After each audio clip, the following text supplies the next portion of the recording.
Good evening, everyone. Welcome to Green White Checker TV. Tonight we have the Area 51 Superspeedway series here at Talladega. 75 laps will be the race distance. Qualifying going on now to get our qualifying order for this evening's event. So you can see the info up there. Say 75 laps is race distance, 66 degrees ambient, 71 degrees track temperature. However, it's kind of right now in the morning actually, so say the track's gonna warm up as the race goes on, so we'll have to see if that's gonna play a role in things or not. So we'll also pull up our standings coming into tonight's event. Raymond Rittenauer leading the way by 7 over Gabe Butler, still looking for his first win, but again, 4 top 5s in his 4 races. Then you got Dale Willoughby, Eric Laurie, Todd Siebels rounding out the top 5. And 6th through 10th, we've got Kevin Freese, Todd Merkel, Jim Brooks, Quabi Brooks, and Charles Johnson. So say we're getting ever closer to that, basically get to that number 8 race, and then we have the 4 race playoff. So those top 8 in points, that's going to be where things start really kind of crunching in. So still got a little ways to go until we get to that point, though. So let's let these guys finish up their laps here. But Dale, as always, pleasure having you with me tonight. And I'll say we're back again tonight here at Talladega, same as last week. A lot of 3-wide action last week. I suspect we're going to probably see a little bit of the same here, at least throughout parts of the race. And I'm saying also something we've noticed is that the teams are starting to spread out a little bit here. I think we got kind of like 3 primary teams that are going to be trying to work with one another this evening. Yeah, talking about the 3-wide action, I think everybody learned a little bit last week. We saw them 3-wide for 15 or 20 laps straight there at the end, and being respectful and some give and take. And you know, at one point we saw Dean was leading that top line and backed out of the gas because they was coming up on lap cars. But to be able to stay 3-wide like they did for that long, I think it was a big moment of education for a lot of guys who may be a little less aggressive. So hopefully we see more of that today. Yeah, it should be really interesting to see how it's all going to pan out. So just a little bit left here in qualifying, and we'll see where our starting grid will line up for this evening. Again, I say scheduled distance 75 laps, fuel window a little bit less than a two-stopper. Usually going to be around 20, maybe 22 laps or so. So it should be a three-stop race. Should we stay under green?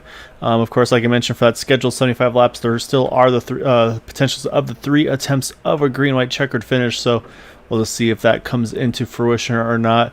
Hasn't been lately, but we'll see. I probably just put the commentator's curse on it, so we'll have to find out once we come down to crunch time in those final 5 or so laps.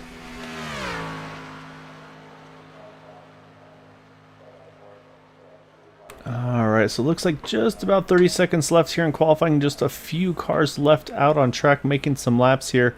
But yeah, so we do have, it looks like at least a few drivers that have been around but haven't been able to make the race. Looks like one I see is the 8 of Dude Conrad. Hasn't been able to really make many of these races, but looks like has been running practice. I see him on track for qualifying as well, so bodes well for him. Are missing a few of our regulars as well, unfortunately. I don't see the 5 of Kevin Freese, 89 of Matt Quick, unfortunately. They are not on track here this evening, it appears. So I know that Matt Quick, he's definitely been one to try to make some of these NASCAR races, maybe in Loudon, New Hampshire this weekend. But we'll have to wait and see. But with that, though, qualifying has just completed. So we'll go ahead and pull up our starting grid for tonight's event. And it's going to be Raymond Rittenauer on pole position tonight with a 53.339. In second, Dale Willoughby. Third, Gabe Butler. Fourth, Dude Conrad. Fifth, it's going to be Dean Wilkinson. He was one we talked a lot about last week. Hopefully we'll be able to do some more of the same tonight. And then sixth, you got Kevin Hash, Nick Monfretti, Eric Laurie, Jack Walls, Alberto Lopez rounding out our top 10. And then 11th on back, you've got Charles Johnson, Todd Merkel, Jay Hilliard, John Brill, Bud Steele, Robert DuPont, Michael Spell. And then some drivers opting not to put down a qualifying lap include Joseph Morales, Jim Brooks, Quabi Brooks, and Dave Thatcher in the 21st position.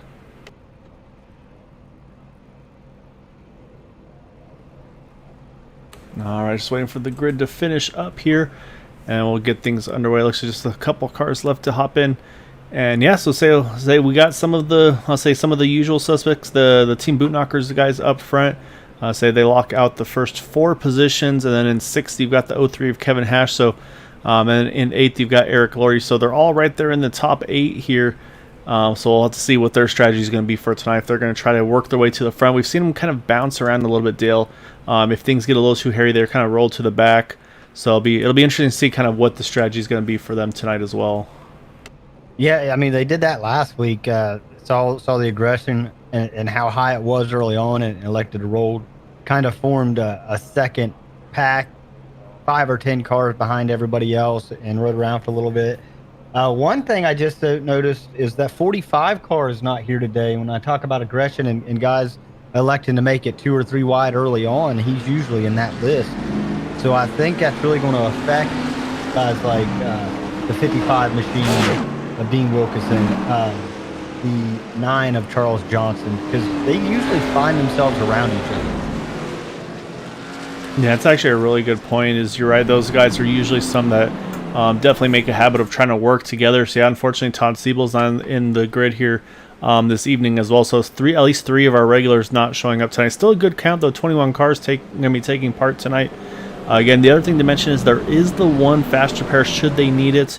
Let's say it's one of those things if maybe you get caught out in an incident, or maybe something goes wrong around you, or contact pit entry. We've seen that happen before as well. So you kind of have a quick reset to maybe try to regroup and have a chance to not kind of have your race be over with right off the bat. So drivers will definitely use that at their discretion. Try to use it kind of strategically as well. So it should be fun to see kind of what that strategy is going to be for some of these guys. But I think goal number one, though, especially when you think about bonus points, Dale, is going to be to try to keep that car clean to the end, have 0 incident points, and get those couple extra bonus points to kind of pad your standings, hopefully in that top 8. Yeah, absolutely. We've seen that in the past where bonus points make all the difference. And if you're a guy like the one machine of Gabe Butler, great finishes this season, but still winless, those bonus points are really going to add up going into the chase. Yeah, exactly right. So I think that's going to be the thing to watch as you think about some of the guys that have had their wins so far this season. You've got Raymond Rittenauer. He's had a win. Dale Willoughby in the front row. They've had a win as well. And then Kevin Fries as well, who's not here this evening. Kevin Hash, he's had his one in the 03. So you look at the 1, the 8th, 071. This might be where some of those the Team Bootknocker guys, maybe they try to work with those guys, get them in that position to lock themselves into the playoffs. Because that's a big deal to make that final 8. I mean, we saw. So I won't give spoilers, but we see in NASCAR too. You win a race, you may not be where you want to be in points, but that could lock you in. So see, pace car is in though. Once the drivers get to that restart zone, the green flag will fly, and then Raymond Rittenauer, Dale will be going to lead them to the field. And the green flag is out, and we are underway here at Talladega. Yeah, Dale had a great start there, kind of shot out ahead. The bottom line always prevails here on the initial start of the race, but it was a good look on the 7 car. Yeah, you're right. So usually you always see that inside line pick up a little bit more pace here. And that's basically build that lap out of speed, and then that's where you're going to really see the top line start to kick in. So right now, though, I think we're going to see a lot of 2x2 up front. And like I said, that's going to be all about that push on the outside line. When do the 8, I should say, and the 7, when do they get locked on and make that charge to the front? I'm sure if you're Raymond Rittenauer, though, you're hoping that you can stay locked onto that 1 car and at least get that lap number 1 led. The Bootknocker guys are really in a good position. They're able to control, both racing lines as we stand right now. And in that, they've got the 55 of Dean Wilkinson, who was very good last week, kind of trapped on the bottom. Yes, and that's going to be the question is which driver is going to be the first to try to maybe make that move to the 3rd line? Because, again, you look at that group like you said, and, right now the first person to have an opportunity to make that 3rd line happen is going to be all the way back to the 20 car of Alberto Lopez, sitting at about 20th position here. He's going to be the first one that has that opportunity to get to the top because, like you said, Dean Wilkinson, Nick Manfredi, Jack Walls, they're all pinned to the inside line. There is no option for them to go to the top here as of yet. So, but right now, everybody's just kind of cruise control here for the moment. Just kind of staying 2x2 here. But at some point there's going to be somebody that says, okay, I've done my riding, I'm ready to make a move. But the one guy that we would always talk about making that move to the top would be the 9 of Charles Johnson. He's as well, same thing, kind of pinned to the bottom, has an opening here to maybe jump up, but he is right behind Jack Walls, one of the guys that he definitely is really familiar with racing with, so I could see Charles maybe staying a little bit dedicated to that 83 here early on as well. Yeah, especially when you're up toward the front of the pack. They're in good position though on the bottom, not where Charles usually likes to run. Um, they kind of are just in fuel save mode, and the fuel save like the prime area for that. So I think if I'm Charles, I'm gonna stay where I'm at. Yeah, exactly. I mean, I'm looking at the running order right now, and pretty much everybody is right in the qualifying positions that they had as they were almost at the point now where we're just running the pace laps here by about 200 or so miles an hour at the moment. But now, as I say that, you see Raymond Rittenauer starting to lose a little bit of momentum. You see the 8 and the 7 really locked on to one another here. Looks like Dale Willoughby going to get that push to the front. But you see Dude Conrad had to move. Oh, we got contact in the back. Big wreck and behind about the top 4. So a lot of cars caught in that one, Dale. Yeah, I mean, we don't see wrecks like that here very often. I'm kind of taken back by both as early as it is and just the number of cars that are going to have to use that fast repair. Yeah, so that was a big wreck, and I think it kind of kicked off, unfortunately, around that move for the lead. I think the Ada Duke Conrad got a little hot, had to move up a little bit. And I think just everything kind of stacked up a little bit. So we'll try to jump back and get a better look at that. Let's say I'm not sure who all got caught up in it. Looks like the 8 may have actually gotten away with it. So let's try to jump back. I'm going to try to see if I can find exactly where it happened here. It happened right around the first car I saw around was Kevin Hash in the 03 machine. Yeah, so you see the 8 here. He's moving to the top to, I think, probably get some air into the nose of that car. And then you see the 03 trying to, I think, follow him up. But you can see, it's actually the 071 gets into the back of the 03. That's where it actually connects there. And then from memory, you see Dean Wilkinson, just a brutal shot there. Alberto Lopez. Nick Manfredi just squeaks by there as well. I think a little bit of rear damage for the 83 of Jack Walls at the moment. Actually, yeah, he gets a little bit more, so he gets collected with Charles Johnson. So pretty much looks like most of the field here getting caught up in this one. Trying to see who may have been able to get around. It looks like, I think, about 2 cars in the back here. Maybe 3, actually. I think Dave Thatcher as well may have just been able to sneak by also. I see Quabi Brooks in the 53, the 60 of Joseph Morales, and then, yeah, that 420 of Dave Thatcher. I think those may be the only cars to get away pretty much unscathed, except for, of course, those top 3 or 4 cars that were able to kind of stay in front of it. I was looking at the ride, the 071 of Eric Laurie took. He's kind of become our Ryan Newman. When in the event we have cautions, big cautions, which is not often at all, he ends up upside down most of the time. Yeah, so we'll go back. Unfortunately, we'll take a look at that from that point of the 071 here of Eric Laurie. Say we'll do this at speed, and yeah, he takes a couple of wicked hits in the air. He just gets the right hit at the right time and takes a couple tumbles. But the biggest thing for him is he still is able to land on his wheels and looks like able to grab a gear and get going. I think actually everybody did wind up on their wheels, so nobody had to take a tow, which is a huge break for them. I think Dean Wilkins probably took the hardest shot there, so I say he definitely has the motor popped on that machine.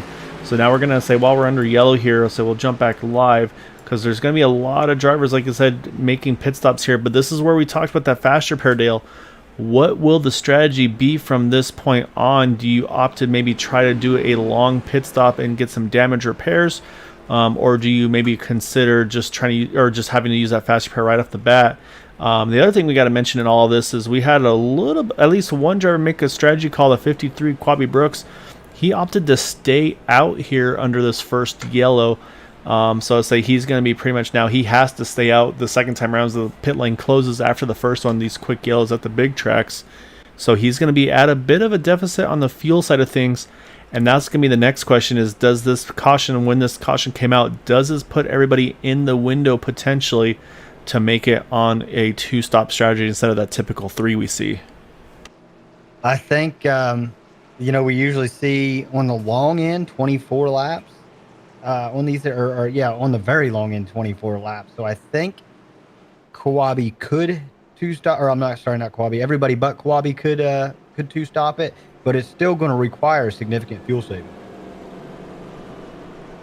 Yeah, it's going to be interesting to see. And yeah, I do need to mention, so some of those drivers that we're talking about on the pit strategy, say Nick Manfredi went with a long pit stop. He had about a 29-second pit time, opting to go ahead and try to get that damage repaired manually. Same thing for Alberto Lopez. You still see the rear end damage to his car, about 40 seconds in the pits. Jay Hilliard in that 59 car, he had about a 44-second stop. You can see still, again, also some nose damage still lingering on that one. So these drivers are opting to try to save that fast repair if at all possible. Dale Willoughby as well. He had about 31 seconds in his pit stop time. And then a few drivers that really had a really long stops. Kevin Hash, he was in pit road for about a minute 14. Todd Merkel about a minute 23. And Jim Brooks a minute and a half. So these guys are really hoping to save that fast repair, see if they can use it in the future.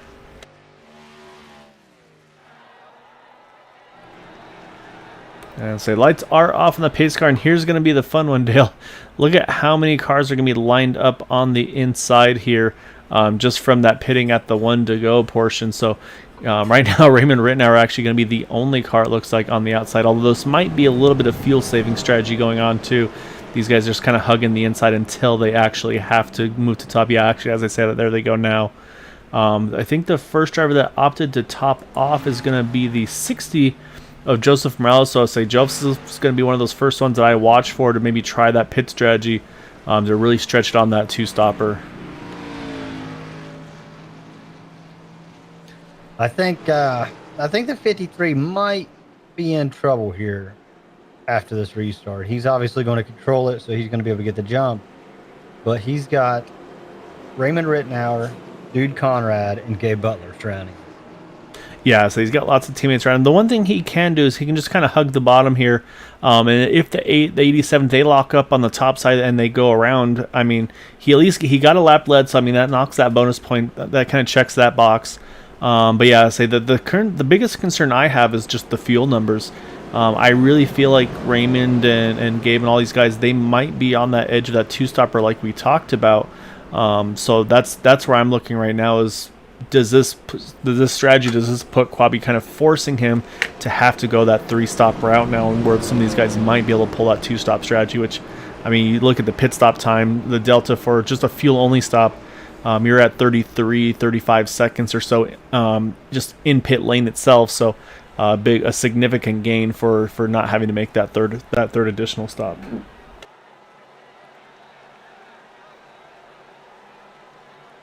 All right, so everybody's trying to get caught back up here, so it's going to put it back into the hands of the 53. He has control on this restart, and now it's going to be all about which repairs were enough, which drivers might have to still use a fast repair because they may not draft as well as they hope to. But again, it's going to be Quabi Brooks leading the field here to the restart. As again, we're only on lap number 7, starting lap number 8 here at the line. And he is going to take the green flag. You see, he gets a nice little jump, and actually I think he's opting, he just wants to get out of the way here. I think Dale, see, he went straight to the top there. And yeah, I think he's going to that third line, just going to let these guys all kind of fall in line here. So I'm not sure if that was maybe a stay out by mistake strategy, or just you say, you know what, I did the lap I needed to get the bonus point, and I'm just going to go straight to the back here. Yeah, and I don't know that him moving up like that was what the boot knocker guys wanted to see, because I mean, they can just ride behind him and save a ton of fuel. But now Gabe's out here going to lead this thing. Yeah, so the one thing I do wonder is that we've seen some of the teamwork between the 53 and the 51 a lot. I'm wondering, do we see the 53? Does he try to drop back possibly to that 51 car? Because right now, I think Jim is in a pretty tough spot with his damage. Dale Willoughby as well. Actually, see Dale having to dive into the pits right now. Unfortunately, not scheduled stop for him. I'm not sure if it's a pit penalty or if it's maybe something just the pace of that car. He knows that he's going to need to use a fast repair or not, so we'll keep an eye on him as well. But I'm watching to see where that 51, where he's going to end up here. As you can see right now, about a 4-car group that's just at the edge of the draft here. Dean Wilkinson, we know he had to take a fast repair. It looks like he's going to try to play pusher to 51 and keep him in the main draft. Looking up here, we've talked about, starting the second lane, everybody's single filed out. And here comes Jack Walls, followed by the 071 of Eric Laurie on the top side. Yeah, Jack definitely not one to shy away from trying to run the top. You can see not enough people went with him, so he goes straight to the back, or I should say, straight to the bottom. But yeah, I see a little bit of strategy, I think, going on here with some of the drivers where they're kind of moving around on track. Strategy-wise, and I think also just trying to keep themselves in a good position as well. One of those is the 8 of Duke Conrad. I see him bringing himself back to the 03 of Kevin Hash. I think dude's going to try to kind of be the lead man, if you will, for that 03, try to help him stay in that lead draft. Todd Merkel, you see a fair bit of nose damage too to his car, having a really tough time to stay on the tail end of this draft as well. So this, again, that's where we talk about these repairs. It's going to be kind of a tough balance of, do you push that guy in front of you? Do you think you have to jump around them to not lose the main pack? Because right now, Quabi's the closest one to the end of the lead pack. And I say Todd Merkel, that gap's just slowly starting to build here. I wonder if Kawabe does not realize that the 20 has damage. It's not hurting him right now, it doesn't seem. But I think if I were Kawabe, I would be trying to get around him. Just, in case. Yeah, exactly right. And you're talking about that second line now. It's really starting to form. You see you got Jack Walls to the outside with the 6 and the 88. So it's going to be Jack Walls, Bud Steele, and Michael Spell working the top side. And yeah, you see also a little further back the 60 of Joseph Morales. He's realized, yeah, we can't stay behind Todd Merkel here. It's going to be too risky for us to lose the draft if we do so. So I'll say he's going to get around the 2 car here. And then you see the 8 and the 07 trying to work together as well. Or sorry, the 03, apologies. But while this is all going on, again, some cars just can't hang on to the back of this draft very well. I'm looking at really, I think right now the 2 drivers in the worst positions here are going to be the 2 of Todd Merkel and the 51 of Jim Brooks. They might have to try to just kind of work together here to try to just kind of stop the bleeding a little bit. Yeah, and that's a risk, especially with the caution as early as we had it, which is next to non-existent here. That's the risk of, do I save the fast repair for a bigger incident down the road? But if you don't take it, you also risk losing a lap or more. Just being off pace. Yeah, exactly right. So I say the one I'm watching now, say we talked about Quabi. He's the only driver not to make that pit stop under that first caution flag. So I think what we're seeing from him, I think what we saw there in that start was he went straight to the top and then wanted to get back in line basically and get straight to the bottom, because he's like right in the middle of this pack here. We're kind of be able to go full fuel save in this car. I think maybe realizing like, hey, this strategy may not be doing what I was hoping it was going to do, or maybe thought more people would take it with him. So you can see right now still cruising back behind Alberto Lopez. And I think just going to try to kind of manage the fuel and just try to kind of limit the damage that he may have put himself in that little bit of a hole on the fuel strategy here.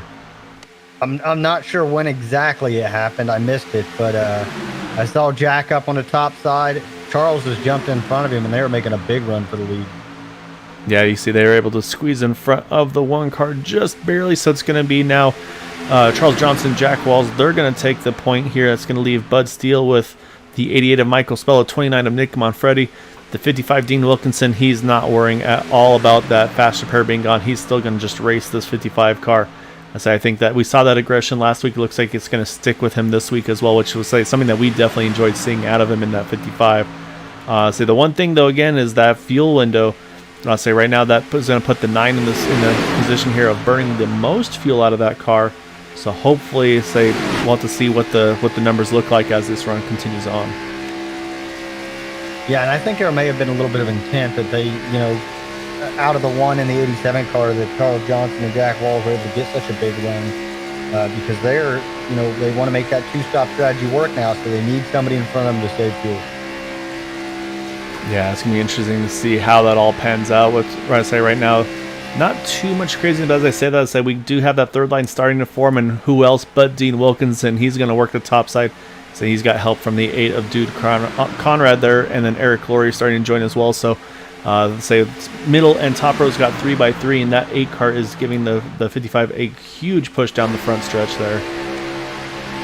There's really 2 schools of thought on this. There's the guys, Swabby Brooks, I'll use his name as example, he's just riding in the back, knows that we still have 60 laps to go and you only got to lead that last one. And there's the guys who want to be up front in case something happens, so they don't get caught. Hopefully it happens behind them and they don't get caught up. And I think that's what we're seeing is Dean makes a 3-wide lane change down to the bottom to lead this game. Yeah, it's a power move right there. Get the big push from the 8, clear the 6, clear the 9. And you go straight to the bottom and kind of get the push from the 9 car, because those 2 worked very well together as well last week. So that's going to give a lap lead to the 55. And the other thing is that the 55 and the 83 of Jack Walls, those 2 drivers, they did top off on the 1 to go, Dale. So they've been able to kind of move their way back to the front. And say it won't be a big difference, of course, maybe a couple tenths of a gallon of fuel, but we've always seen those little bits can add up to a lot. So I say that's going to now have Dean Wilkinson lead the way. And you see Charles just doing a really good job of staying right on the back bumper of that number 55 here as well. Yeah, and looking back mid-pack, nobody's really pushing. Everybody's just kind of riding. And I think pretty much the entire field at this point is on that same mindset. Like, we just need to save every gallon we can, get as many laps out of this tank as we can, and hopefully to stop this race. Yeah, so that outlier, of course, as we mentioned earlier, is going to be that 53 to see what he can do. That's going to be, again, something to keep an eye on. The other thing, unfortunately, we mentioned the 7 of Dale Willoughby having to pit, coming to the green flag there in the 7 car. You can see he is off on his own, unfortunately. I believe is 1 lap down as things run. The only car 1 lap down, but it's obviously not the position he wants to be in. The other big part, actually, as I said, you see Dean Wilkinson. He saw something he didn't like. It looks like he's dropped straight to the back here, down on the apron. So I guess where it gets a little sketchy. You gotta try and make sure you get room to get back up top here. And it looks like he's gonna be able to get it done there. I was about to mention those. It looks like some of those guys that have the damage, they have been able to hang on to the tail end of the draft here, like the 2 and the 51 there. So hopefully this little shakeup doesn't hurt them too bad. But say that was the concern I had. Though was gonna be, could Todd Merkel, Jim Brooks, can they hang on to this lead pack here and this draft and not kind of wind up off on their own? Yeah, and I was kind of concerned with the 53. We talked about, different fuel strategy, but also one of the only guys in the rear of the pack to make it through the wreck. Concerned with him following the 20 of Alberto Lopez. And the damage isn't slowing the 20 down as long as he's following somebody. We haven't seen the aggression out of him we would, in other weeks, but I think he understands kind of the situation he's in with a little bit of front end damage. He's not going to be able to jump up there and go it alone. He needs somebody in front of him that's willing to go. Yeah, exactly right. And so while we were watching all that, the 6 of Bud Steele, he's found his way to the front now. So you got Bud Steele leading Charles Johnson in the inside row, and then you got Nick Manfredi. Say Dude Conrad, he's been kind of Mr. Pusher, it seems like, in the second portion of the race here. So he's been pushing these guys to the front. First, the 3 wide with the 55, and so he's been able to help some of the other guys, and now he's going to try to see if he can get that 29 of Nick Manfredi to the point. But I think with that caution, that timing of when it came out, I think it's really put things in a different strategy for these guys, where it may not just be the okay, we know we got 3 stops, we'll kind of split it up however we think is going to be the best for us in that race. I think the timing of that yellow may, like I said, I think that's kind of eased the pace off a little bit. It's kind of put these guys in that fuel number where they're thinking, hey, we want to try to make this a 2-stopper. As you see Bud Steele, he's not content, right? He's going to try to jump to the top. Looks like Nick Manfredi is going to go with him there. And then say 6 is going to try to, or the 9, I should say, is going to try to get back around the 6 car here through the tri-oval. Yeah, I was wondering if Charles maybe was getting hot and saw the opportunity to get up top and get his nose, a little bit of clean air on it, cool that car back down, because he was really, really pushing the 6 of Bud Steele. Yeah, it's a really good point, too, as they take the opportunity to find a way to jump to the top. So, say right now on the inside line, we've got Bud Steele, Michael Spell now on the inside. See Michael doing a good job of pushing the 6 car in his 88. Then you got the 83 of Jack Walls right behind. Then a little gap. Dude Conrad was finally able to find the spot to squeeze into that inside line right in front of some of his teammates there. You got the 071 of Eric Laurie, that one of Gabe Butler, the 87 of Raymond Rittenauer. So say definitely some good company to find yourself to squeeze into there. I think you see already everybody's now dropping to the inside line single file here now at Talladega, starting lap 20, coming to 21 here. So say that fuel window again, I think we talked about maybe 22 laps or so under green flag conditions should we have gone green. So with that pit stop around lap number 5, lap number 6, you think maybe it's going to be in the upper 20s, I think, especially the way it looks like a lot of these guys opting to try to do some pretty big fuel saving here. Yeah, I would suspect Kwabi Brooks within the next, 3 laps, maybe 4 at the latest. Even that, I think, is kind of pushing it.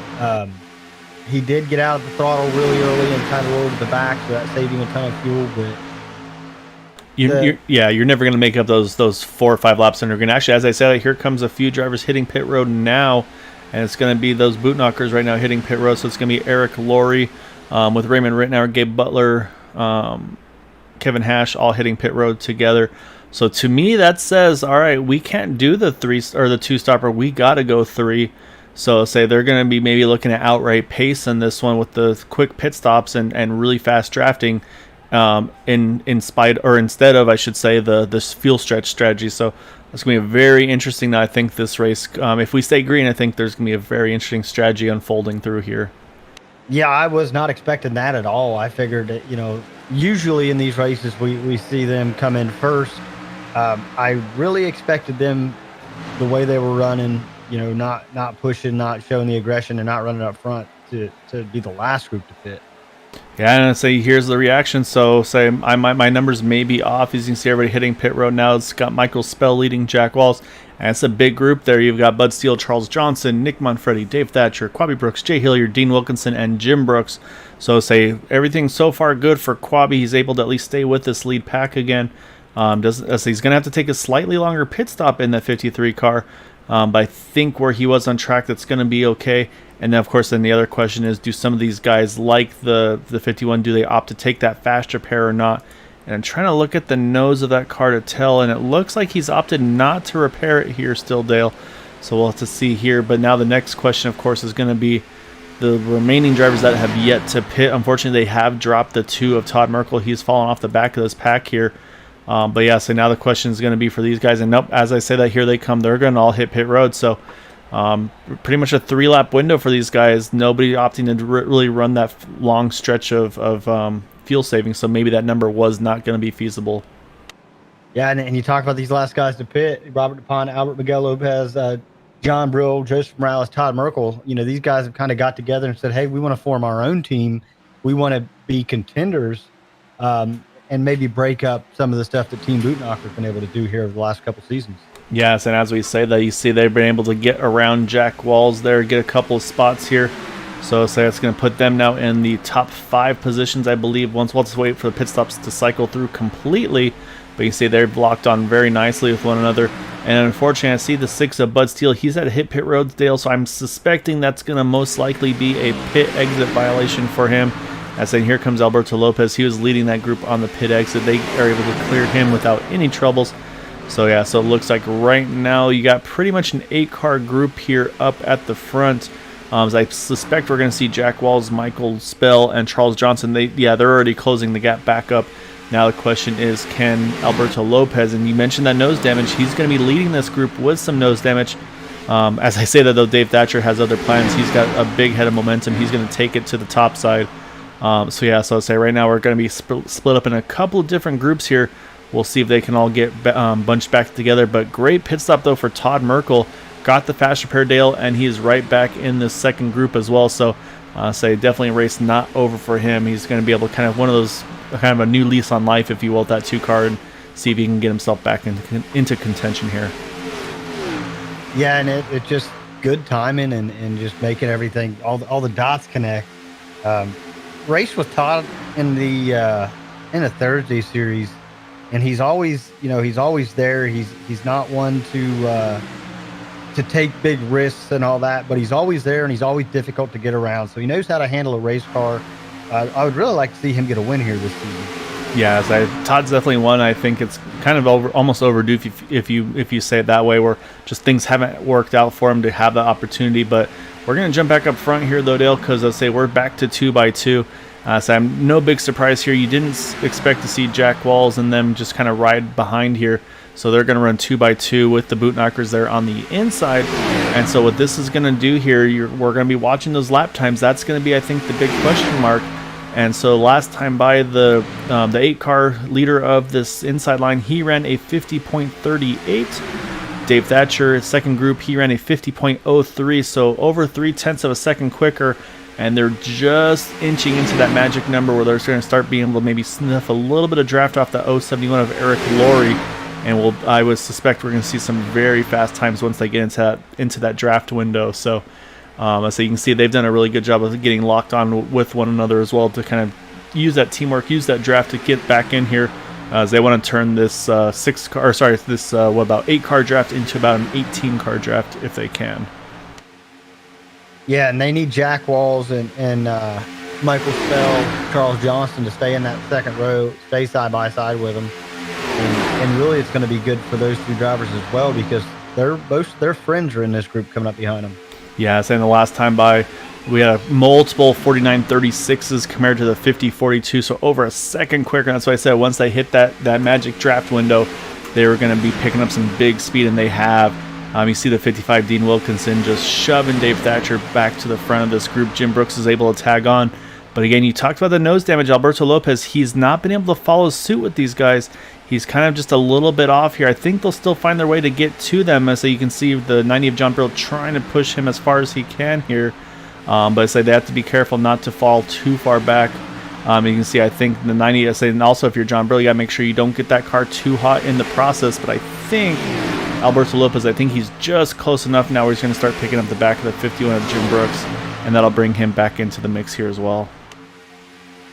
Yeah, and that's tough. And when you're in the position the 90's in, you can't see that. You know, it looks like he got centered in the rear end, but that could be from a bump draft. Like, you can't tell that he has nose damage. Yeah, exactly right. Yeah, you see the rear. You see the rear of the 20-car center punch, so you know he's got at least the rear damage. But you have no idea what's going on in the nose. I mean, if you're Alberto too, you maybe think, hey, I didn't really bump that car that hard. I'm probably okay. I say in the long run though, it's going to work out. They are going to get into that group. So like I said, that 8-car draft, it's now a 17-car draft with Todd Merkel right now on the tail end of it. But again, did use a fast pair, so he's in good shape here again to hold on to that draft. A few of those drivers still opting to save that fast pair, like Alberto Lopez, Jim Brooks. But you wonder, we saw Alberto that difficulty to close the draft. Does this maybe say, hey, you might have to rethink your strategy here, because this could be in a bad spot if you have that nose damage later on in the race. Yeah, and that's the thing. If it doesn't go green and he's involved in another incident on track, he made the greatest decision he ever could have. If it does go green, for some reason he loses the draft, well, you probably should have took that faster curve. But the fact of the matter is, you don't know. Yeah, as it's a gamble basically. Yeah, exactly right. So right now we got the 17 car still in the lead draft. Unfortunately, we did lose 2 in the pit stop cycle. That's going to be that 59 of Jay Hilliard, the 60 of Joseph Morales. Unfortunately, those 2 drivers fell out of the lead pack there. We mentioned the 6 of Bud Steele. He had that pit stop penalty. He had to come in after the pit stop because he's off on his own now. Tail in the lead lap, but still on, or actually, no, I'm sorry, 1 lap down, so he's also 1 down. And then Dale Willoughby 2 laps down at the moment in that 7 machine. Again, still also kind of stuck off on his own, just hoping that those 2 maybe would drop back to him. But at this point, they stay single. They're kind of stuck on their own. But while we're watching that, we got a lead change here. 83 Jack Walls, 88 Michael Spell. They're able to push their way around the 8 car of Dude Conrad. So Jack Wall is going to take the point here.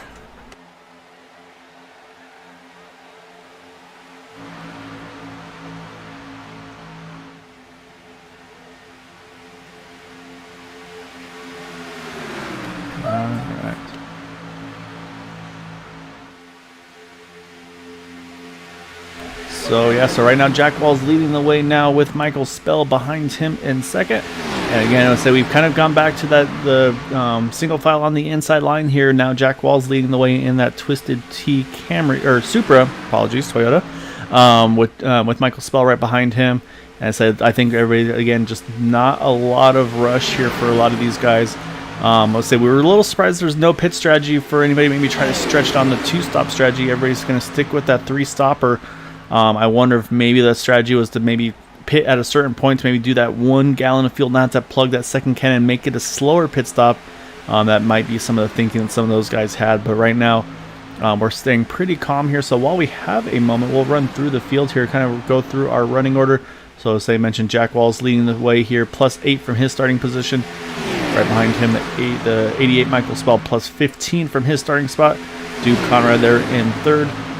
Gabe Butler in 4th. Raymond Rittenauer, our pole sitter, sits in the 5th position. And in 6th, you've got the 03 of Kevin Hash. Eric Laurie there is in 7th. And then in the 8th position, you've got Charles Johnson in the 9 car. Dave Thatcher in the 9th position, plus 12 for him. And Dean Wilkinson rounds out our top 10. As I said, you see a little bit of movement in the back. I think there's a little bit of a stack up a little further back, and that's brought Quabi Brooks. He decided, you know what, with that going on, I'm going to jump back to the top here.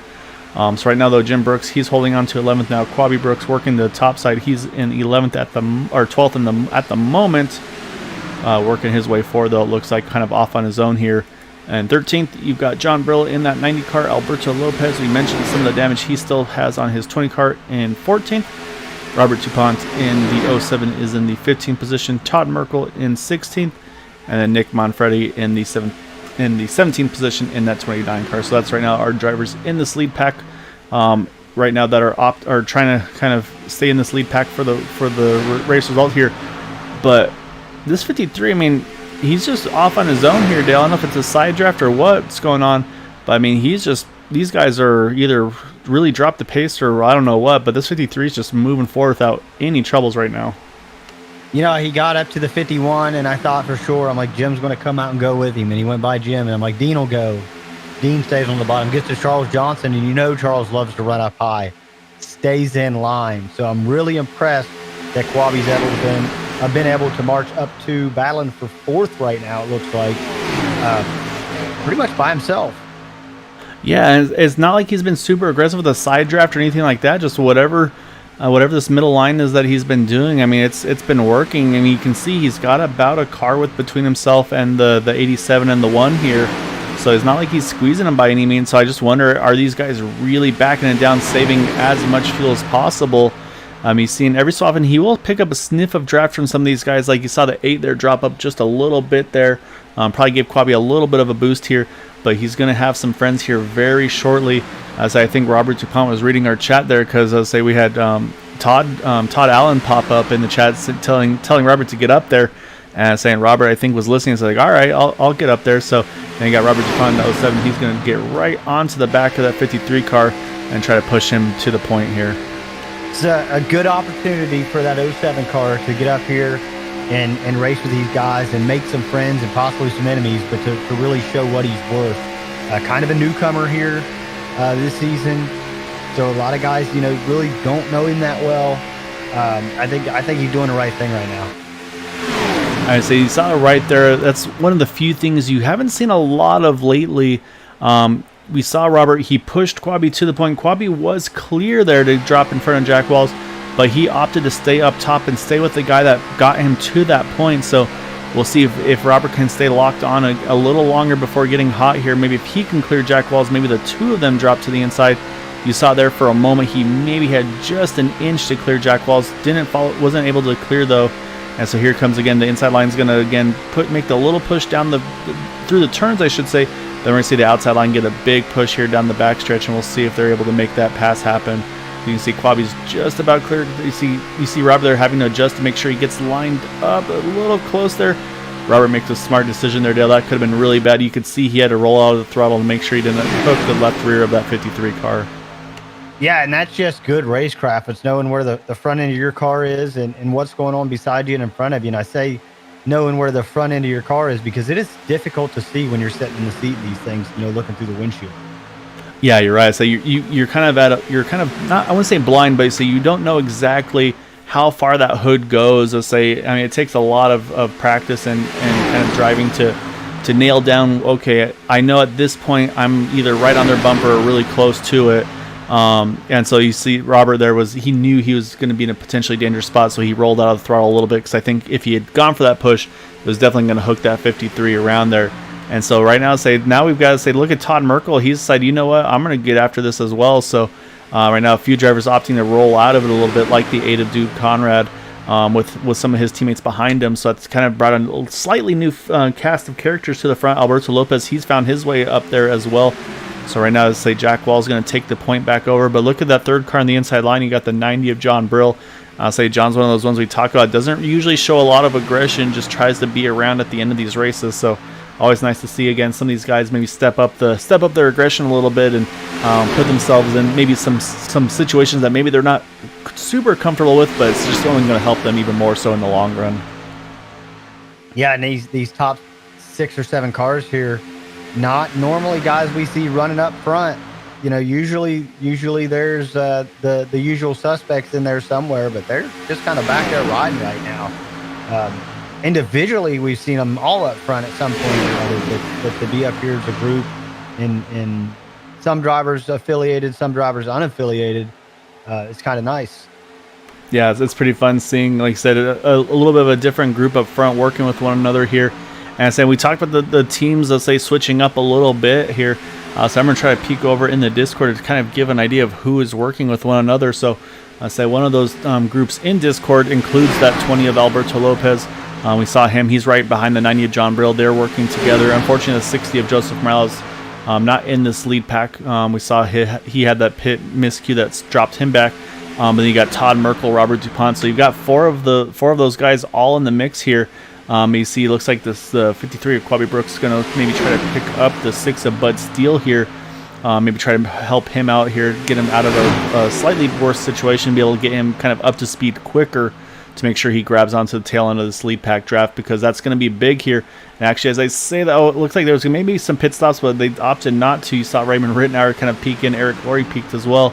They moved back up out on track, so maybe we might be seeing some pit stops here shortly, Dales. They last pit on 22, so we're at 40. So it's been about 18 laps. So yeah, that next pit stop window not too far away here. If I'm Charles Johnson and I saw what just happened, I'm trying to get up there behind Kawabe, trying to get a lot closer to the lead pack. When those guys jump out of line, that leaves a little bit of a gap in front of him. Yeah, that's a good point. Unless he's thinking about maybe pitting with those guys. But you're right and saying this is where I think these are the times to make those big charges. If you know you're going to run a lap or two longer, you want to jump to the middle, to the top here before the pit stop cycle happens. And yep, here they come.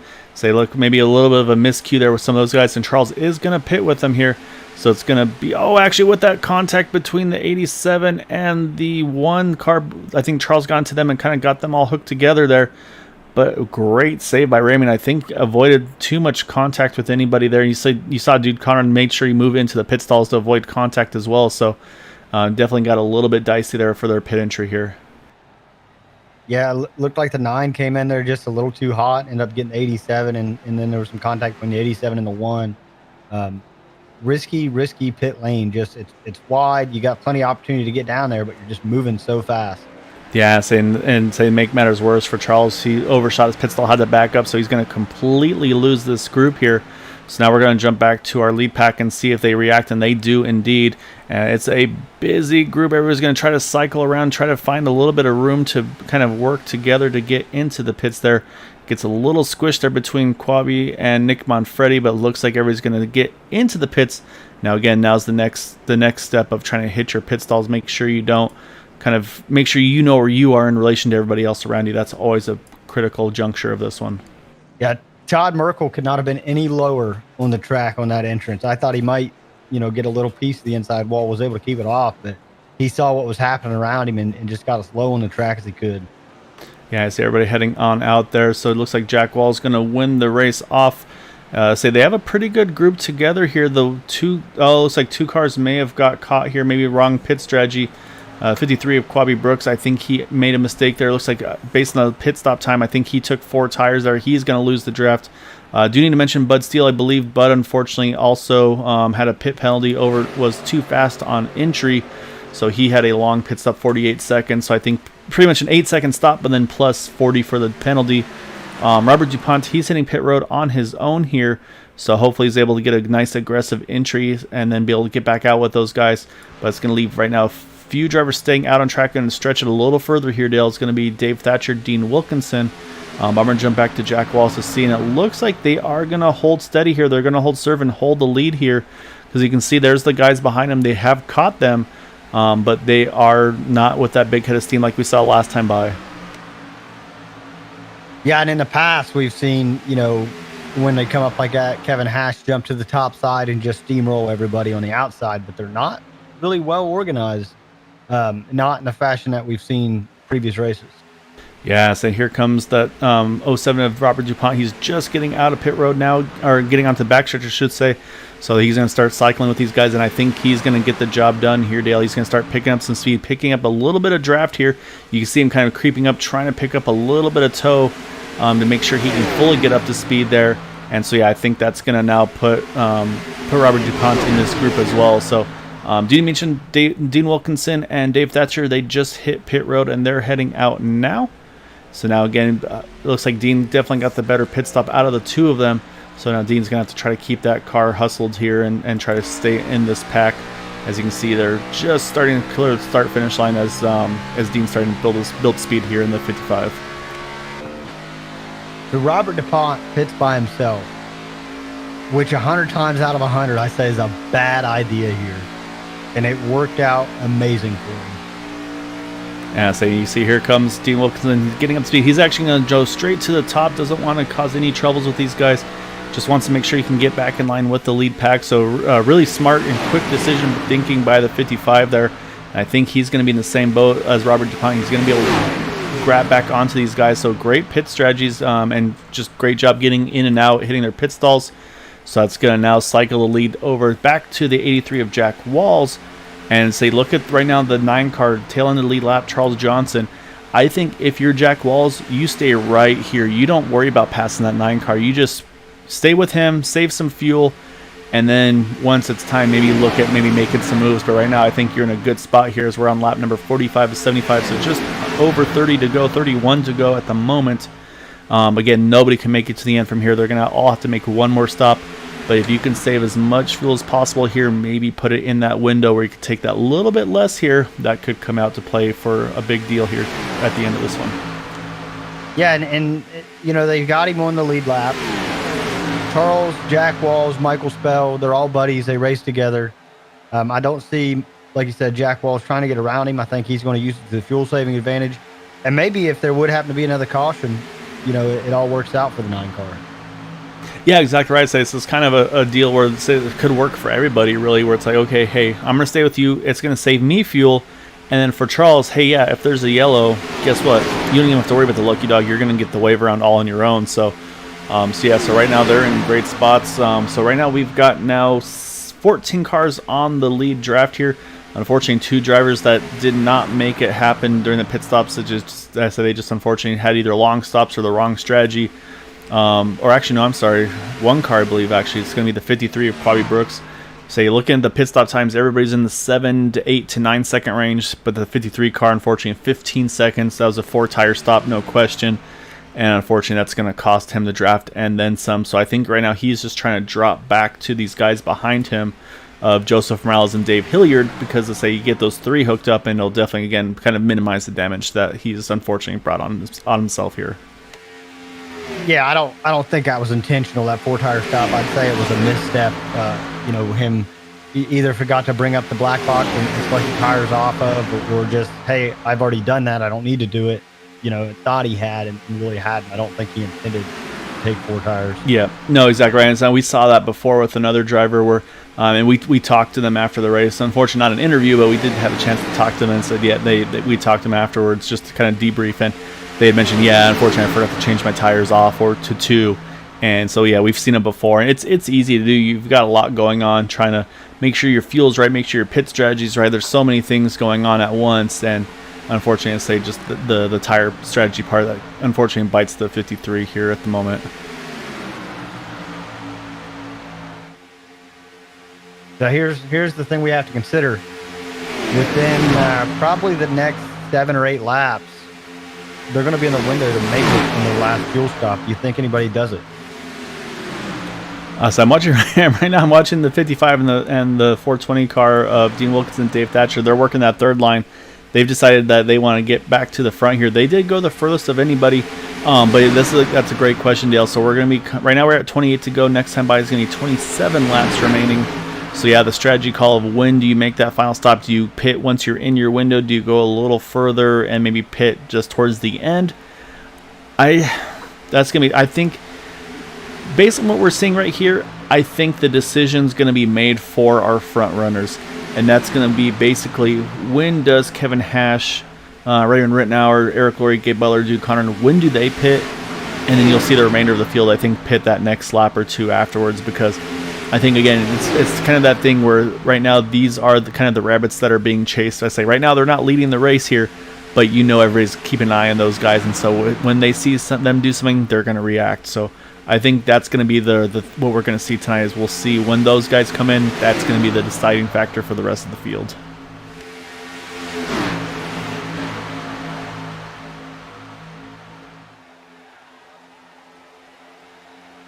And to correctly answer your question, sorry, Dale, I'm gonna say we might see drivers pit around. I would say later than 20 to go. I'd say probably around 18 or so to go. I think will be the where people feel safe to be able to make their pit stop and not have to risk a potential of a green white checkered finish, or risk having to pit, I should say, for a green white checkered finish. So I think around 18, 19 to go. I think that's going to be about the magic number for when the pit stops will start to happen. Yeah, if I'm in this front pack, this my thought process on it with Charles Johnson and Jack Walls, Michael Spell, Ian Wilkerson. I want them guys behind me to pit a little earlier, and then I want to line up these guys and just turn the fastest lap times we possibly can, for 3, 4, or 5 laps, and then hopefully we're faster than them when they come off and just stretch that advantage out of them. Yes, and that's where and that's the thing that's been the bread and butter of the Team Bootknockers is they are able to really nail their pit stops, kind of all in unison, get lined up back with one another, and just make great lap times getting back up to speed. And that's where a lot of times we see those couple seconds difference happen. And I think that's why we see that reaction from these guys. Because I say obviously right now everybody's not really running the full aggression pace here. You see a lot of space in between the cars. But we've seen when it's time to really pick up the speed and make something happen, you're going to see maybe inches of space between the cars as they really push to get back to the front. So you're right. So, if there's kind of two approaches on that. Like I said, if you do the quick reaction to those guys in front of you and maybe try to pull a little bit of a fast one, if you will, on them to react to them. But then at the same time, too, like you said, if they do decide to pit here before the others, again, it's not a big difference, but I'm looking at where the first of those guys is going to be on track here. And that's the 03 of Kevin Hash. He is about a second behind the leaders. So, basically, if you're the 83 of Jack Walls, you've kind of got a second to play with here if something happens. You have that little bit of a margin of error, if you will, to be able to try to avoid losing that main pack if they decide to pit before you, if that makes any sense. Yeah, speaking of margin of error, this lead pack here too wide coming up on the 7 of Dale Willoughby. Yeah, you see Dale immediately goes, as soon as they got close enough to him, he jumps straight to the top. Of course, when you're stuck on your own, you're just going to be running the low lines fastest way around, so he's just trying to make up as much time as possible. But this brings another, again, I say unfortunate for Dale, just pretty much everything that's gone wrong, that could go wrong for him, has gone wrong for him in this race. Say right now sitting, I believe, 3 laps down now in that 7 car.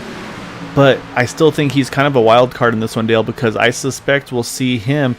He still has to make another pit stop, I think, before he can get to the end of this race. So I suspect we'd see the 7 pit with the Kevin Hash and Raymond Rittenauer, Duke Conrad, and Gabe Butler. He'll pit with those guys and be able to give them that one extra drafting partner potentially to kind of push them back up to have a chance to be in those top 4 or 5 spots at the end of this thing.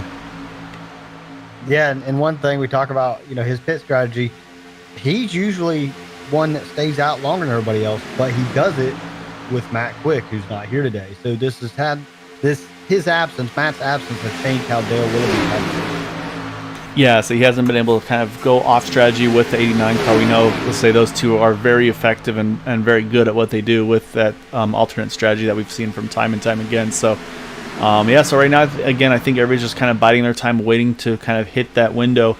I think realistically, they could hit around this point, Dale, and make it to the end. Right now, we're approaching 21 to go. I think that would put them in the window to make it. But again, we talked about that potential of those green-white checkered finishes.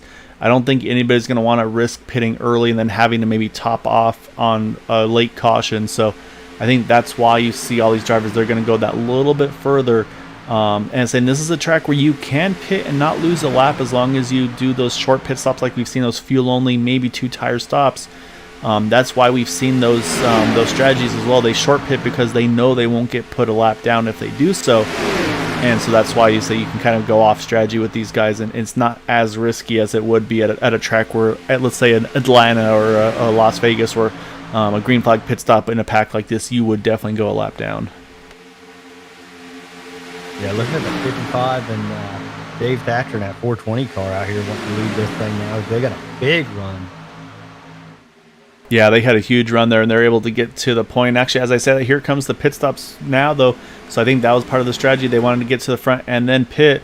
So, it's a big entry there for the 55. Hopefully got down to speed. So it's going to be Dean Wilkinson, Dave Thatcher, Jack Walls, Michael Spell, Nick Manfredi, and Jim Brooks. I believe also Charles Johnson's in there as well. So, again, he could also play a little bit of spoiler in this as well. So, a lap down, but again, could definitely help these guys out a lot just with the drafting side of things. So, up front, that's going to cycle things now over to the 90 of John Burrill, who I say right now, John, I say he's trying to get around the 7 car, and I don't think that was going to be the call he wanted to do because everybody's staying behind that 20 or behind the 7 car like the 20.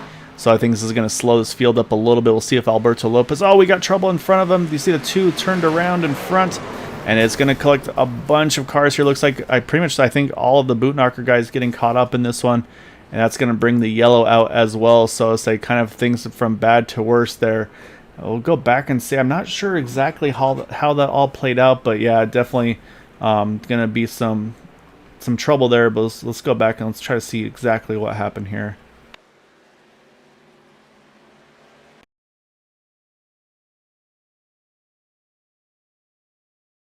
We talked about the bumpers lining up there, and unfortunately, Robert DuPont was just too far to the left of the 2 car of Todd Merkel, and then say in the reaction, unfortunately, you see the 87, the 03, the 071, they all kind of start getting caught up in this one as well, and so that's where it all kind of came in. He gave Butler, Dude Conrad, I think, yeah, Dude actually he does get a decent piece of it. I think when it's all said and done, though, for the 2 car of Todd Merkel, let's see, he does make some decent contact to the left front, but I think that's going to be pretty repairable. But this is going to definitely change the way this race is going to be playing out here, Dale, because at this point everybody's close call there between the 2 and 87. They're trying to get back going again. It's definitely going to change the way this race is going to look here to the end. So those guys that had just pitted there, I mean, they're in a good spot here. As you see, Alberto Lopez, he's going to lead the field into the pits here with John Brill and Robert DuPont. But then those guys that had just pitted, Dale, they're going to be staying out, and they're going to find their way back to the front here. And we're going to be restarting this thing with just under 20 to go, probably close to about 15 to go when we get back going to green. Yeah, I think big break for Charles Johnson. Big break for Alberto Lopez. Uses his fast repair, by the way, but I was up there leading this thing, gets to pit under caution, comes out with a brand new race car, essentially. I think the 9 and the 20 are the biggest winners out of this. Yeah, you see Gabe Butler wasting no time, immediately got back out on track as well. You see Raymond Rittenauer, looks like he was maybe trying to see how much damage that car had. So I suspect we'll see the 87 back in pit road as well. I believe he should still have a fast repair remaining as well. But yeah, so again, those that did stay out there under that, or that pit, I should say, stayed out under this yellow. And that's going to be Jack Walls, Michael Spell, Dave Thatcher, Nick Manfredi. I believe those are the ones that did stay out there. They pitted at that lap 55 mark. John Burrow, we just saw hit pit road there under yellow. I believe he actually hit pit road. I'm not sure if he just may have drove through. I'll have to go back and double check there. But yeah, you're right. For Charles Johnson, he's now in that good position here. He's going to get that wave around. I think he's just going now. I think he just got it there. Or maybe a little bit of a miscue. I'm not sure. I believe that is going to put him back on the lead lap, which will give us 19 cars back on the lead lap. And then looking at some pit stops here, I think some drivers opting to, again, get some more damage repaired manually. Kevin Hash in the 03 car had a 55-second pit stop. Eric Laurie had a 59-second pit stop. And then the drivers that this caution really saved, though, Dale. Quabi Brooks in the 53 car, Joseph Morales in the 60, Jay Hilliard in the 59. They're back in this thing. I say they had lost the draft through the pit stop cycle, but I say at this point, fuel's out of the question. Now it's just going to be that all-out brawl to the finish here.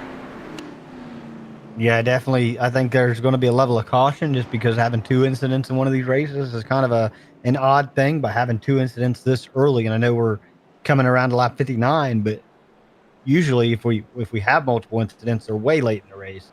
But I think that level of caution is going to be super short-lived. Yeah, this is going to be where we're going to start seeing that third line really come into play. As you can see here, here does come that 90 of John Brill. Raymond Rittenauer, he's going to hit pit road as well. So I think Raymond was maybe trying to see how much damage did he actually have. And I think based on what we saw, he's going to see the same thing and say, yeah, this is definitely a Faster Bear territory. So I think we'll see that 87 car look pristine. Yep, there it goes, front bumper and everything back on. So you're going to put some tires on just for good measure as well. So yeah, so say I believe the lights are off. They are off on the pace car, so that's going to give us 17 to go here. Restart with 16 to go. And yeah, it's going to be a whole new ball game. I'm looking at the outside line though. We've got some pretty big hitters there lined up together. You got the 1 and the 8 there in row 3 and 4 with Gabe Butler and Jude Conrad. And then we've mentioned some of the teamwork that we've seen from Jim Brooks and Quabi Brooks. They're lined up as well with one another here right behind those guys. And so I'm going to try to take a closer look at the 51, see if that faster pair is still available for him. I think I see it's still maybe a little bit of nose damage. Try to get a better look. Actually, let's hop on board with the 8 car. Let's look out the back here. The car's looking pretty clean again, Dale, so I think that may have been the faster pair. And this is the point where I actually get nervous about using that faster pair, because you got everybody bunched up together now. And you know everybody's good to go to the end here on fuel. So I feel like this is where you really want to have that faster pair in your back pocket still. Yeah, I'm with you too. Especially you got Charles Johnson back on the lead lap, coming up here on the rear of the field. You got Ray Rittenauer back there, Kevin Hash, Gabe Butler, Eric Laurie. These guys will want to go forward and they'll want to get there quick. Yeah, I think Eric Laurie. I'm trying to remember if Eric was caught up in that lap 1 incident or not. I can't recall.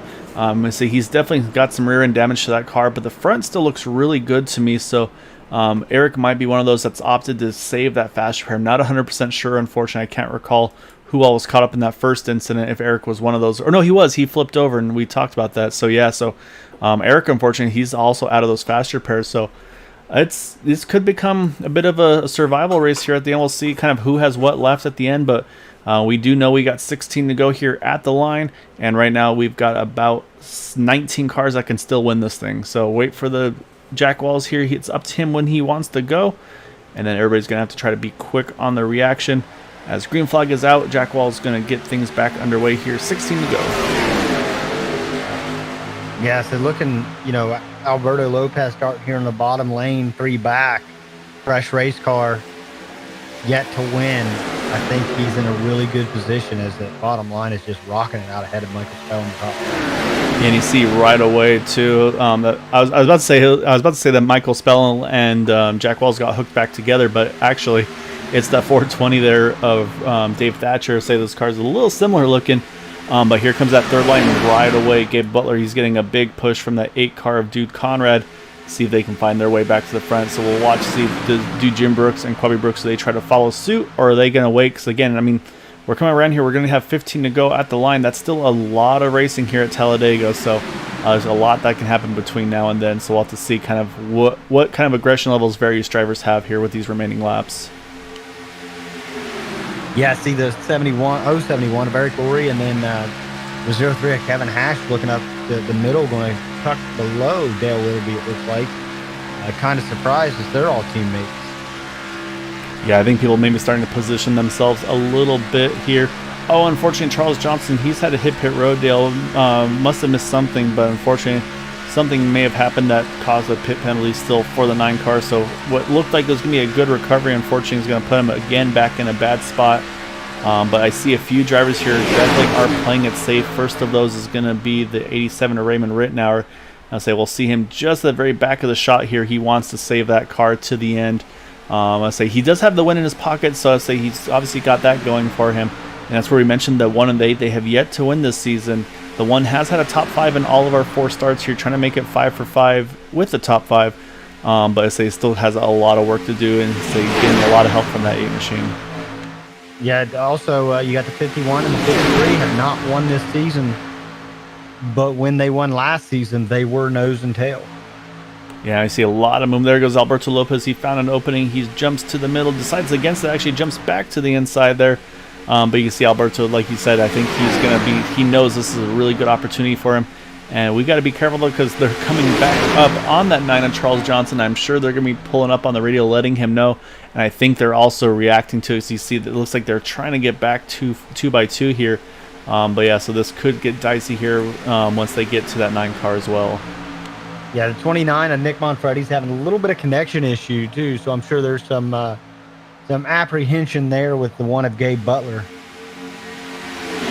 You see right there, the 9 goes down to the apron. A very classy move by Charles Johnson. He knows he was in such a good spot. Then just to say that pit penalty just unfortunately put him in a bad spot. But you're right to say that with Nick Manfredi having some connection issues, that's going to make drivers very wary to try to work with him there in that 29 machine. And you see Robert DuPont, he's found just enough of a hole to squeeze in front of the 88 of Michael Spell in the middle line. So now Robert's going to try to get a push from the 88 to see if he can get himself to the front here. Yeah, and Michael Spell's been pushing very, very well today. So I think Robert DuPont picked the right guy to get ahead of. Yeah, so now again, it's just one of those things that you don't know how many of these guys have they been able to work with one another. Are kind of used to pushing each other and things of that nature. So we saw a little earlier with the 2 and the 07, they made a little bit of contact with one another, just trying to draft and it not going quite to plan, unfortunately. And that's where these guys have to be a little bit careful. Let's say you want to minimize that side-to-side movement in the turns and in the straightaways. So you get too much of that, and that's going to be where you'll see some contact. And with these guys bunched up like it is, hopefully it doesn't happen, but if it does, it's going to collect a lot of good race cars. Yeah, the aggression definitely picking up. Not a lot of laps to go, coming around to be 11 this time. Really kind of surprised. I mean, Gabe's trying to get up there and just not get a run, but there's a lot of movement in front of him too, and I think that might be why he's hanging back. Yeah, you can see they're trying to stay locked on to each other, but yeah, like you said, there's a lot of side-to-side movement. So you can tell they're definitely trying to work with each other. Right now, speaking about the 07 and the 88, but there's every so often there's a little bit of movement, and we don't know. I don't believe they're in the same Discord channel, so they're not able to share. Michael can't tell the 07 if he's getting hot unless he does it through the iRacing chat. So we know that the 8 and the 1, they're able to be in constant communication through Discord. The 8 say, hey, I'm getting hot. The 1 can adjust his line, things of that nature. As they say, here comes the 071 Eric Laurie. He's decided to jump into the mix, as well as I see the 03 creeping in there as well of Kevin Hash. So I was saying, like I said, we're just about to come across the line here. It's going to be 10 to go here. Like we said, a lot can still happen in these remaining 10 laps. You see the 07 gets close to the 1 there entering the tri-oval. Yeah, these guys are definitely going for everything here. Ray right now in that 87, I talk about him a ton, but he's still kind of just back here riding.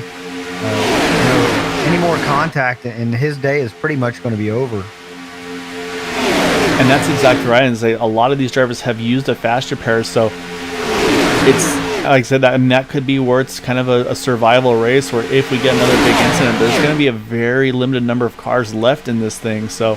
I'm saying again, we saw they were able to do it last week. We ran 3x3 for probably about the last 10 laps straight, so we're going to try to make it 2 for 2 here. But I feel like the stakes, I don't know what it is tonight, Dale, but I feel like the stakes are just that little bit higher, and it just seems like everybody's a little bit antsier here tonight.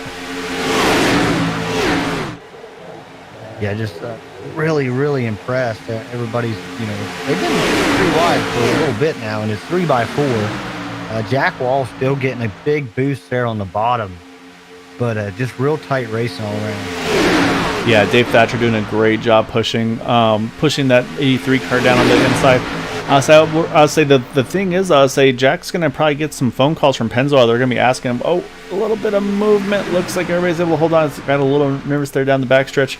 But Jack's going to be getting a call from Pennzoil asking where that paint scheme is, because we're used to seeing him in that number 83 Pennzoil machine, but he's still got yellow. But tonight's going to be that Twisted T car he's running this evening. Yeah, pretty much runs Pennzoil in every car he races. Nice little change of pace. 07 got real close to the 1 there. Yes, and that's right.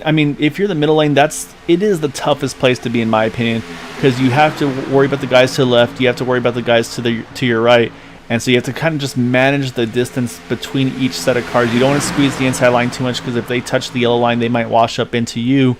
But at the same time, too, you got to make sure you give the outside line up right now of Gabe Butler and Dude Conrad. You got to make sure you give them room, because if you start squeezing them up too high, you see Michael gave the 07 a push there, got him a little bobble, And that's been just enough to clear the 1 car and barely clear the 8 there. There's inches, I think, between those two as they were able to clear. Yeah, but it's go time. Gabe Butler, we talked about tons of top 5 finishes, but no win this season. Yeah, so he's going to want to get that win. Unfortunately, it does hang out Eric Laurie and Kevin Hash, but I think it's one of those things where they're getting down to crunch time. You got to get there because we're going to cross the line here. It's going to be 7 laps to go. Jack Walls holds on to lead there by just a nose. But at what point, I'm pretty sure you're not going to see Robert DuPont and Michael Spell be content to just ride in that middle group. At some point, you're going to see them make that third line, I think, happen back again. And I'm saying that could be where all the kind of the fighting in that second groove might be where that kind of opens the door for that inside line to really kind of keep that momentum forward for them. Yeah, Todd Merkel big move. Big jump. Yeah, I was watching the cars and I saw Todd Merkel, and yeah, power move there to the top side. He does not want to ride around in this group. He just wants to find a way to get to the front. So I say he's got that nice clean car. He's going to try to be the leader for Eric Laurie here. We know Eric's a great pusher as well, so we'll see if Eric can do anything with him right now. It looks like unfortunately they did not hook up the way they hoped to there. So say it's going to bring the 2 car back in line again as now we cross the line here. 6 more to go here at Talladega. I think you're going to see Nick Manfredi. Maybe Michael Spell might go too, but Nick Manfredi, Jim Brooks, Todd Merkel jump 3 wide here very, very shortly. Yeah, and the thing is, it's not just one of those things. You can't just move up and go and expect to go anywhere. You got to have some momentum built up to really make that push happen. So I do think you're right. I think at some point, the question is, of course, going to be when do you make that move? You need enough time to get that momentum built back up to get there. So you see right now, Michael's giving a little bit of a gap to the 07. Is that one of those things? Maybe build that gap, get the run, and then make the move to the top. But I'm not done watching the guys in the back yet. You talked about Raymond Rittenauer just kind of waiting and not wanting to kind of risk his car as of yet. As you say that, it looks like Jim was thinking about peeking up there to the top that side, and yep, there he goes. Jim Brooks, he's going to be the one to jump to the top there. He's going to bring Todd Merkel with him. Nick Manfredi did not go there though, like we thought he might, Dale, but again, it doesn't look like they're staying as established as they need to, unfortunately, to make that top groove work. But it is bringing Raymond Rittenauer. He's thinking about trying to get that top line as well. Lots of moving around. They got to really get it straight and get it organized, and they'll be able to go somewhere. You got Ray back there that wants to go. I'd be surprised if Charles Johnson doesn't get up in the mix as well. Yeah, I think you saw right there, Ray. I think he saw that wasn't working, so he's rolled right back out of it again. Keep that car safe in case there's any contact, because I say it's getting busy. You see Quabi Brooks, he's jumped down to the apron here. Not sure if pit strategy, something gone wrong there in the 53 car. We saw it similar last week with the 55. Not sure if he went short on fuel as well, or what the issue is there for the 53, but unfortunately he's going to drop out of the running here with just 4 to go here. Yeah, and putting it all together is a big piece of it, because in my opinion, the 55 had that race in the bag and just one click too short on the fuel meter. So I say right now, it's still between just right now, I think Jack Walls and Gabe Butler right now, who's able to stay locked on the best. I mean, Dave Thatcher, he's been doing an amazing job of keeping that 83 car right where he needs to. He's got to make sure he keeps his temps under control, because we know once it really comes down to crunch time how good the 1 and the 8 are of locking on with one another. But now the question is, can we get to that white flag? Because I'll say once we get to that white flag, all bets will be off. We're going to be coming around the line here. It's going to be 3 to go here this time by. Yeah, really getting aggressive up front with the push. I'm watching the 07 getting real close to the 8, which puts them in a dangerous situation. Oh, contact. Oh, Manfredi around. I think we're going to stay green because he's off on his own here. Hits the outside wall, unfortunately, though. But I believe this will stay green as there were no cars around him, unfortunately, for Nick Manfredi. So we do stay green here, Dale. So this one's still going to stay under green flag conditions. So say it's still going to be right now between Jack Walls and Gabe Butler. Let's say it looks like it just, I think that inside line had that little bit of the accordion effect. Unfortunately, just did not quite go to plan. But I see someone starting to peek to that third line now. It's Raymond Rittenauer leading the outside line. He's got Jim Brooks with him, Charles Johnson's there, Dean Wilkinson, Bud Steele. So I think they're starting to try to make that move here as we're going to cross the line here. It's going to be 2 to go at the line. Oh, caution does come out now. That's going to change everything, and I think it still actually was from the 29 Nick Manfredi.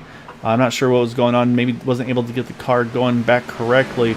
That's going to completely change this race, because now we are for sure here going to be in green-white checker territories. Oh, we got cars trying to get checked up, and it's getting a little dicey as everybody's trying to get woed down here for that caution.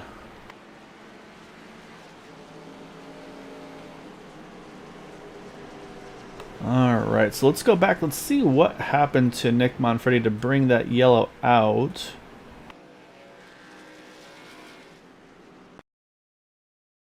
So we're looking at the 29 car. So he's kind of in the middle here. And, oh, he tries to squeeze in between the 60 and the 90 there. And there just wasn't room there, Dale.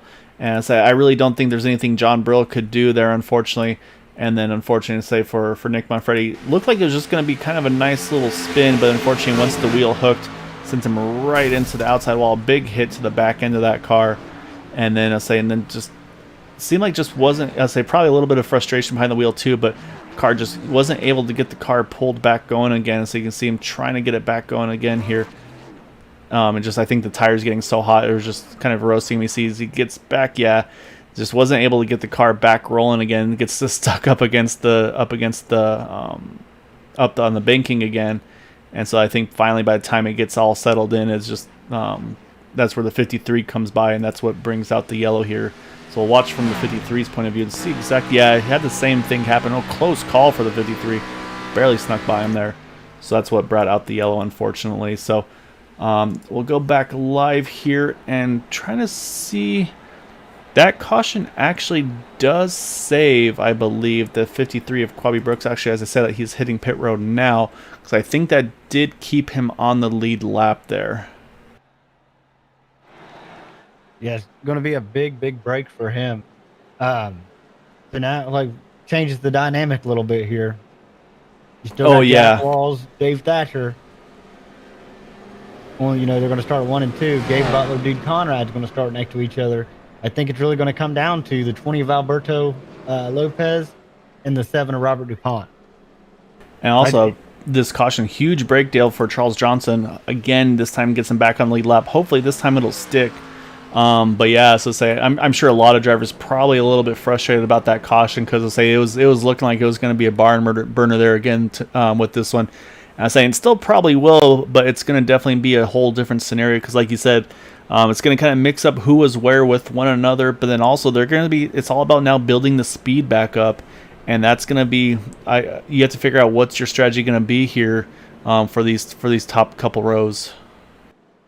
Yeah, and I think that initial start, building that speed up, going down the backstretch, that's where it really matters, comes off that third car in line.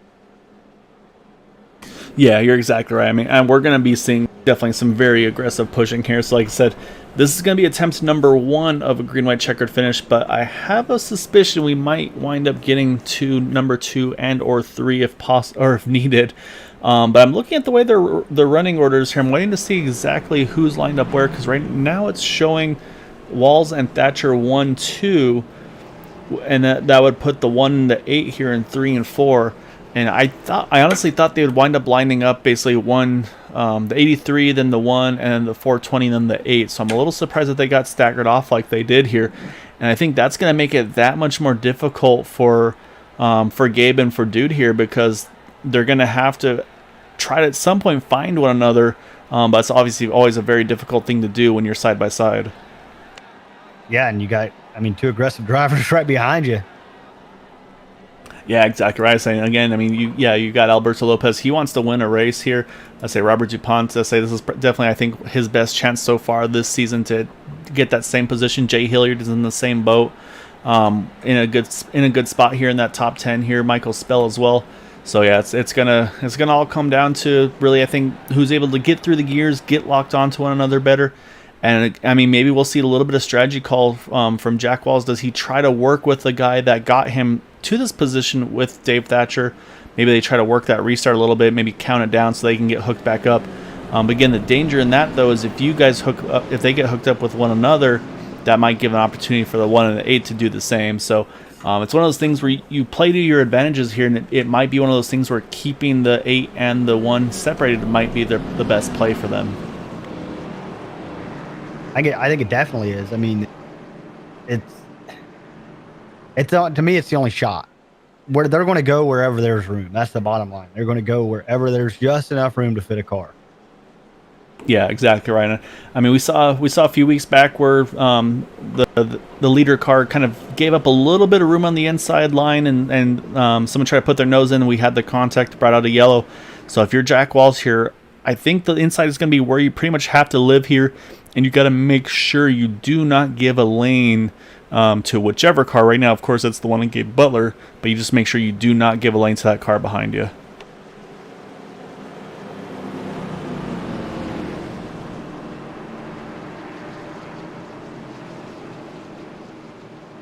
All right, Dale. So now we got the $1 million question though. When you do a countdown, if you're Jack Walls, Dave Thatcher, do you go on 1 or do you go on go?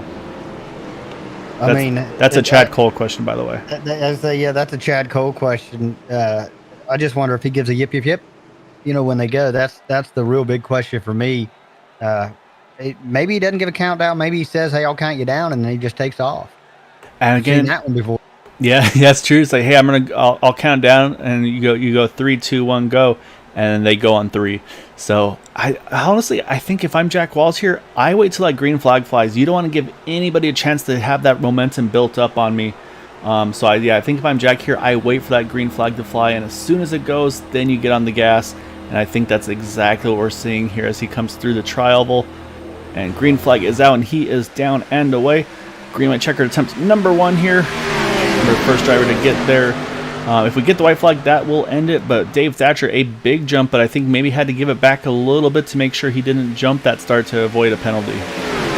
Yeah, Gabe Butler just right there on 83. We're going to see him jump high here shortly, but here comes at 20 with a big run on the bottom. Yeah, say if Alberto, if he can get a big enough run here out of 2, there goes Gabe. He's going to jump to the top. We'll watch Alberto. What does he do? He's going to stay with the 20. They hang him out. Yeah, yes and no, because look who it brings right back with him. It brings the 8 car right to the back bumper. I think that works out perfectly here if you're that 1 car. So now Jack Walls, his biggest fan he's going to be the biggest fan of that 20 car. He needs him to get hooked right to the rear bumper of that 20 car. Yeah, needs the 20, the 4. They really need to be up there pushing because as it stands, and Ray's back there now too. Yeah, look at Raymond Renner. Came out of nowhere here. We do catch the white flag here, so this is the final lap, so we will finish this. Say whatever happens here, they will be racing back to the finish. But right now, say Gabe Butler has just a nose ahead, so now it's all about the push here from these guys behind. Like you said, that 3rd car is going to play a crucial part of it. And right now, say that middle groove is looking very strong, but Alberto Lopez now is starting to get hooked up to that 83 car as they go down the backstretch for the final time. Little check up there on the bottom line. The 4 got into the back of the 20, checked the whole lineup. But they're still hanging side by side. Yeah, so you see a little bit of movement from the 20 cars trying to stay locked on to 83. You see the 83 just a nose ahead here out of 4. But now it's all about the momentum as they come through the tri-oval for the final time. You can see, again, just a little bit of a stagger contact in the back. But it looks like, big push there from Dude Conrad. It's going to give Gabe Butler the win here tonight at Talladega. Dude Conrad going to bring it home in 2nd. I believe 3rd is still going to go to Jack Walls. Just unfortunately didn't get the push he needed at the end, but it's going to be Gabe getting the win there. And so we talk about top 5 all season long. Gets another top 5, this time getting that big win that we know he's been aiming for.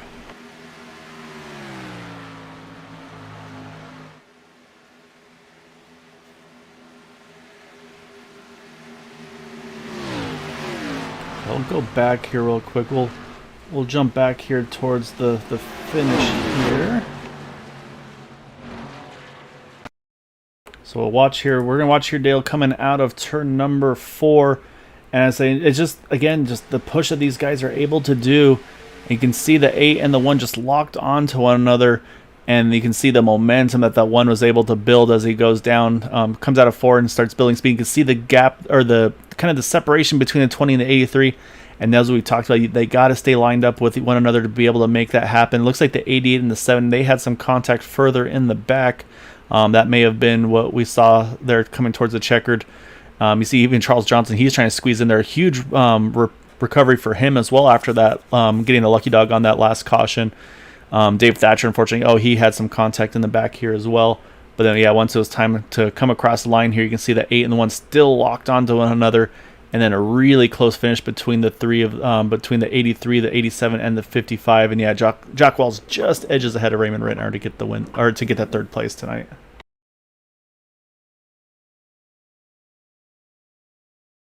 So we will watch the 1 car here. Let's go over our final results here before we pull up our interviews for this evening. And it's gonna be Gabe Butler getting the win over Dude Conrad. And then in third position, Jack Walls by 100th of a second over Raymond Rittenauer. Dean Wilkinson finishes in fifth. Alberto Lopez in sixth. Charles Johnson found a way to get that lucky dog all the way back up into seventh, so great job by him. Jay Hilliard eighth. Joseph Morales ninth. Robert DuPont brings it home in 10th. And you got Eric Laurie, Nick Monfretti, Kevin Hash, Quabby Brooks, Jim Brooks, Dave Thatcher, John Brill. Unfortunately, Michael Spell there, 18th. Definitely not showing what kind of race he had tonight. Just everything, unfortunately, went wrong there in that last restart. And then the remainder of the field there, Todd Merkel, Bud Steele, and Dale Willoughby.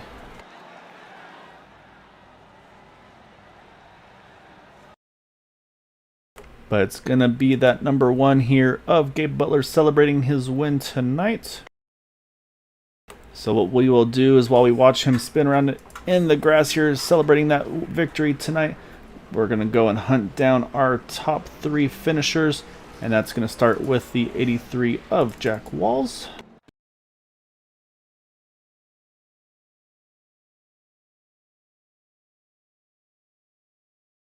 So first we got to hunt Jack down. And unfortunately, Dale, I am not seeing a Jack Walls here in Discord, so we might have say that might be he may have realized he was going to be in trouble. He may be making a phone call here to Pennzoil. So we're gonna poke around here. I'm gonna try to see what I can find. Yeah, unfortunately, I'm not seeing Jack, so I'm gonna go ahead and we're gonna start then over with the number 8 of Dude Conrad. So we'll grab Dude over here and we'll get an interview with him. He's our second place finisher this evening. All right, Dude, that was definitely not our typical super speedway race. I'll say is a little bit of everything tonight, and then I'll say just unfortunately that last yellow. I mean that, or second to last yellow, I guess I should say, pretty much caught up all of you guys in there. I mean, how stressful was that to know that you kind of at that point a lot of you had to burn that remaining fast repair that you had to. And then from there, it's just kind of hope that it works out for the best for you on the remaining run to the end there. Oh, it is frustrating, but it's part of the super speedway racing. You know that. You get aggravated all you want. You have to deal with it. You can have all your ducks in a row, big old plan set forward, and it just ain't gonna work out sometimes. But me and Gabe was able to hook up there at the end and make it happen. Yeah, I mean, you guys, and that was the thing was I was commenting on the final restart was the fact that you guys were kind of side by side. So I had mentioned to Dale where you might be it might be in their best interest to try to keep you guys side by side. But say once we saw a little bit of movement going around, you two were able to lock onto each other. Then we saw Raymond; he was able to jump in as well there. And then yes, once you guys got hooked up, I mean, we know how tough you guys are to beat when you're working with one another. So. Yeah, I mean, obviously, once you got that middle groove going, get that momentum going too. I'm sure that was a pretty good feeling, especially coming out of 4 when you guys had that big momentum there. Oh yeah, and it's good to see David Thatcher join the league. I ain't ran with him yet. I just come back on myself, so it's good to see him running up front. He's a good racer. Yeah, so I say it's a great point. I say it's good to see you back. I know you've been having to kind of balance some things, as I know last season I believe it was Mother Nature made life a little bit difficult for you too with the weather. So yeah, definitely glad to see you back here as well. So I say before we give you the opportunity though for some thanks and shouts, we've got a very important question from our YouTube chat, which is going to be, what is your preference between chocolate milk or regular? I like chocolate milk. It had to be Larry Yingling asked that. He knows that. That would be a Larry Yingling question. You are correct. So that's bonus points for you there, dude. But yeah, I mean, just awesome job. Oh, actually, I'm sorry. Go ahead, Dale. I never ask questions or anything, dude. But when you looked up in the mirror and saw Ray in the 87 car behind you, what went through your mind? Because he restarted in 13th. He's one of, if not one of, he's definitely bad some bit to, the trick plate race. I ain't gonna say he's the best because I'm the best, but no, he's damn good. He can start 34th, 2 to go. He'd be right there with you. Damn good teammate. I'll tell you, it shocked both me and Gael when I saw him up there because, like I say, on restart he was 13th, and then coming around he's on your bumper. I'm like, well, what the heck just happened? And it don't matter if he's racing for $500 or a league race or Power Cup. He's the same, real aggressive there, toward the end. He's good. But he's from Pennsylvania, and Larry Yingling's from Pennsylvania, so that don't make I don't know what they feed him, boy. Yeah, we'll have to finish. Yeah, it's sorry, good to be Dale. back, guys. Good win, Gabe. Yeah, I'll say yeah, great job there, dude. And yeah, again, sorry, Dale, for stepping on you there. I'll say yeah. Before I let you go, I don't know if you have any thanks shouts you'd like to give for that second place run here tonight. Just Team Boot Knocker guys. Thanks for having me back. Short notice. Looking forward to racing with some Area 51 guys. Nah, it's great to have you back, dude. Yeah, great run tonight, and yeah, look forward to seeing you up front again in the future or the remainder of the season here. 10-4, guys. Have a good night. All right, that is our second place finisher in the number 8 of Duke Conrad.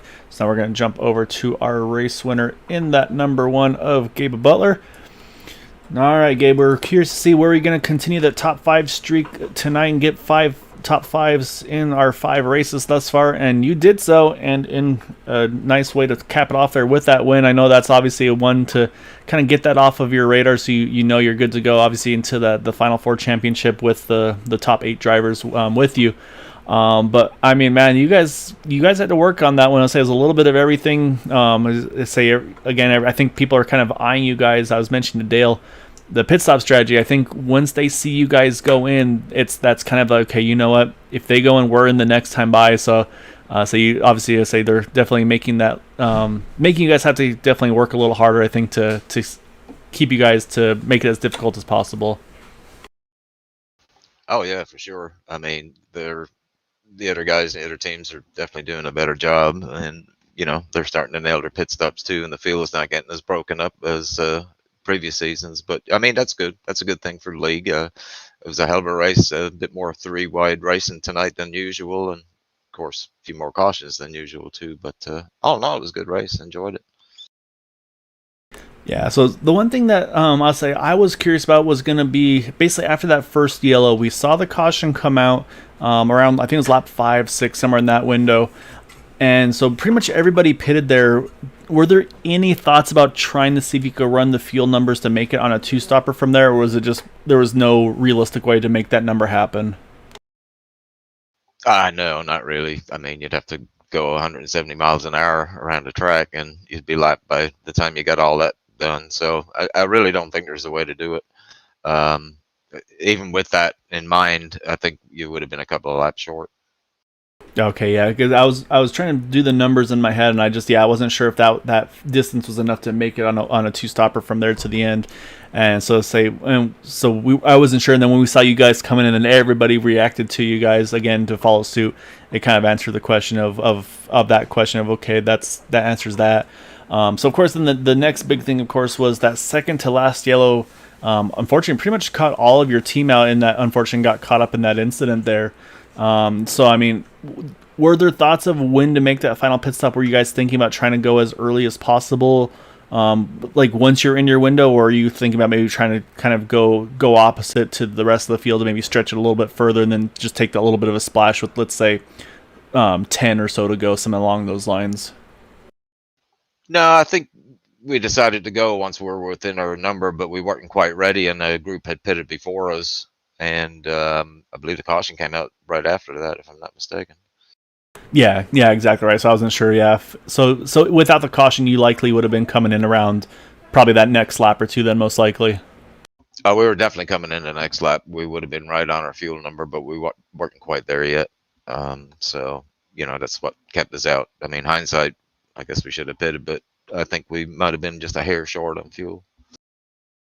Yeah, so you never know, of course, how the strategy is going to go. Because especially with tracks like these, where you can make those pit stops and not go that lap down, obviously, kind of really changes some of the strategies on that one. But yeah, I mean, so we saw you and dude, we kind of assumed at some point we'd see you guys get hooked up together and try to work your way to the front, because it looked like you two kind of were able to make those quick pit stops and get right back with the field after that caution came out. So just a great job on the recovery to get back up there, of course. And then, yeah, I mean, those final laps, obviously, definitely pretty intense there at the end. I mean, what were your thoughts leading up before the caution came out? And then, of course, that final restart with you and dude there being side by side. Well, before the caution came out, we had the fuel in mind. And then on that restart, dude was in P4, I was in P2, and I was going to try and push Jack out and get up in front of Dave. And we kind of figured Dave might try to go to the high line, And he did, and I knew Dude would slide right in behind me, so we were able to get hooked up that way. And I mean, it was great to have Dude back. He hasn't had time to get on here. I thought he might be a bit rusty, but he certainly hasn't lost his touch, man. He did a hell of a damn job pushing, and the whole race he did a fantastic job. Pit stops the whole 9 yards. You'd think he hadn't missed a beat. Yeah, so it definitely looked like you guys were kind of just the usual thing from week to week. So yeah, just great job tonight, Gabe, getting that win. Obviously, I'm sure, like we mentioned, it's definitely one you were waiting for to get this season. Before I let you go, though, definitely want to give the floor any thanks and shouts you like to give for that win this evening. Just big shout out to Dude for sticking with me and pushing me to the win, and the rest of the team. Dale, Eric, Kevin, Ray. We're missing Kevin Freeze tonight. I guess he had to work, and Dale will be. Just unfortunate. Had a bit of a rough night, but he'll bounce back. And Area 51 and all the admins, and of course Green White Checker TV for doing an awesome job as usual. Appreciate you guys. I'll say well done tonight, Gabe, getting that win. So it's gonna, like I said, puts you in that final 4 races with the top 8 in the championship. So I say no, we're not quite there yet, but obviously nice to have that locked in. So yeah, enjoy this one. Look forward to catching you again next week, sir. Thanks, bud. We'll see you. All right, Dale, that is our race winner in that number 1 machine as we watch him celebrate here on the trial. So he's got some celebrating with his teammate there as well, Dude Conrad. Say those two doing a great job of locking onto each other. And like you said, I mean, just at the end though, Larry's got me he's got me in his head now, or in my head. Yeah. Where did Raymond come from those on that last restart? I mean, him and Charles Johnson both. Raymond finds his way up to 4th. Charles gets all the way up to 7th. I mean, that's just a great restart for those two, and working the lanes correctly to find their way to give themselves the best results they could as well. Yeah, I was amazed when I noticed that it was the 87 that was behind Dude. I didn't go back and watch how he got there, but I mean, that alone, didn't win, didn't podium, but that alone is a performance.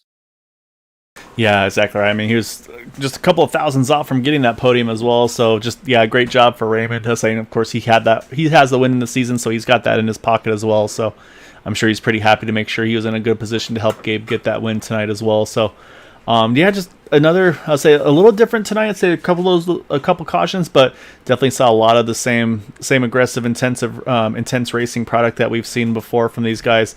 When it's all said and done, though, top 3 is going to be Gabe Butler, Dude Conrad, and Jack Walls tonight. So congrats to those top 3. Dale, as always, it is a pleasure, but definitely looking forward to getting back to, I think next week's going to be iRacing for these guys, iRacing Superspeedway.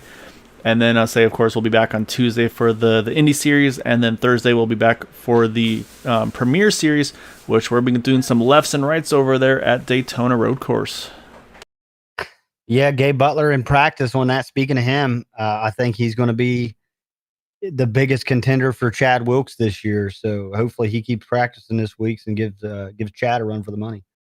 Yeah, it'll be fun to see how that one all pans out. So for those that are watching, thank you all, as always, for supporting us. Larry, I'm glad we got your chocolate or regular milk question answered.